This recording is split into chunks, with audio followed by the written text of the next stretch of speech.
Vous pensez que Marie est en simple balade avec son chien, June? En réalité, la jeune femme originaire de Beauvais ne se sépare jamais de son berger australien, son chien d'assistance. À ne pas confondre avec un chien guide dédié aux personnes aveugles ou malvoyantes, le chien d'assistance intervient en cas de handicap moteur, mental, psychique ou sensoriel. Son rôle, apporter une aide adaptée au handicap de son maître. June, je l'ai adopté comme un chien de compagnie qui ensuite est rentré dans une association pour devenir mon chien d'assistance. C'est quand elle a eu 3-4 mois que j'ai décidé de la proposer à une association parce que je trouvais qu'elle avait un tempérament équilibré et qu'elle avait des prédispositions pour devenir chien d'assistance. Marie vit avec plusieurs handicaps invisibles, le syndrome d'Ehlers-Danlos et un trouble du spectre autistique qui complique son quotidien. De base, ma chienne, du coup, elle était rentrée en formation pour l'autisme, donc elle faisait de la gestion de crise, de l'arrêt de comportement néfaste, c'est-à-dire que dès que je me grattais, que j'avais des stimuli négatifs, elle avait appris à du coup les arrêter et à me les indiquer. Suite à ça, j'ai perdu beaucoup de mobilité.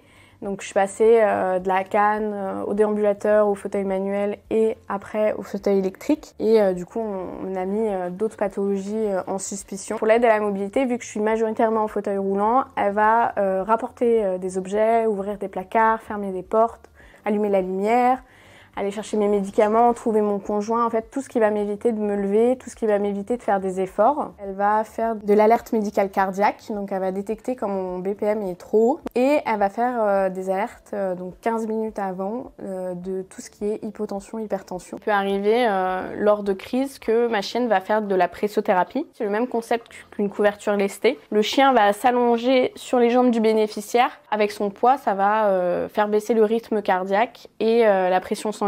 Ça va calmer, que ce soit sur des crises sensorielles liées à l'autisme, mais aussi sur, par exemple, des crises de tachycardie. À 20 ans, Marie ne mène pas la même vie que les jeunes de son âge. Toutes ses activités, ses déplacements, sont conditionnés par son handicap. Je vais avoir énormément de douleurs chroniques, énormément de fatigue chronique qui vont m'empêcher de faire beaucoup de choses. Je vais devoir m'économiser au quotidien pour faire chaque activité. Je vais avoir des douleurs dans tout le corps, des facilités à me faire des entorses, etc. en me déplaçant. Les tachycardies vont me mener jusqu'à la syncope, c'est-à-dire en montant des escaliers, etc. Je peux m'évanouir du fait que mon BPM soit trop haut.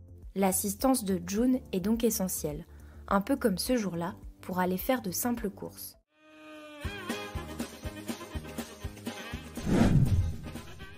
C'est quoi ces consignes dans un magasin? Pour pas grand chose, c'est-à-dire qu'elle va faire de l'alerte médicale. Si par exemple j'étais debout, elle pourrait faire de la pressothérapie si par exemple ça va pas.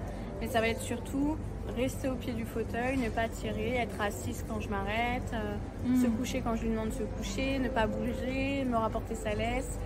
Elle peut chercher mon conjoint. Sa race est justement reconnue pour être assez dynamique, très proche de l'homme. On a très souvent le cliché du petit labrador blanc avec son dossard bleu. Mais en réalité, tout type de race de chiens peuvent devenir chiens d'assistance. On peut avoir des petits chiens, on peut avoir des chiens de berger. Pour avoir un chien d'assistance, il faut être reconnu handicapé par la MDPH, avoir une CMI, donc la carte mobilité inclusion, soit mention priorité, soit mention invalidité, et après trouver une association formatrice qui soit te remettra le chien, soit t'aidera à le former. Ils peuvent aller à la piscine, ils peuvent aller à Disneyland. À Disneyland, certaines attractions sont accessibles aux chiens.